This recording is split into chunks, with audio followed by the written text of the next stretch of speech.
Cute News. Kimyo xalqaro universiteti o'z ta'lim imkoniyatlarini yanada kengaytirmoqda. Endilikda universitetda 10 ta bakalavriat hamda 12 ta yangi magistratura yo'nalishlari faoliyat boshladi. Bu esa abituriyentlar va o'z bilimini yangi bosqichga olib chiqishni istagan talabalar uchun yanada kengroq tanlov va yangi imkoniyatlar demakdir. Bakalavriatdagi yangi yo'nalishlar bilan tanishamiz.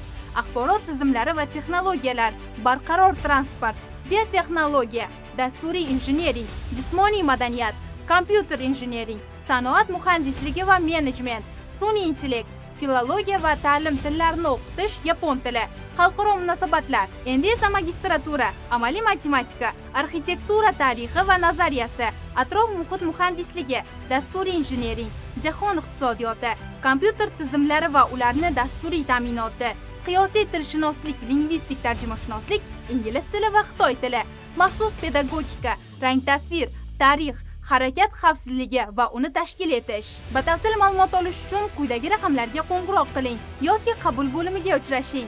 Cute bilan yangi imkoniyatlar sari qadam tashlang.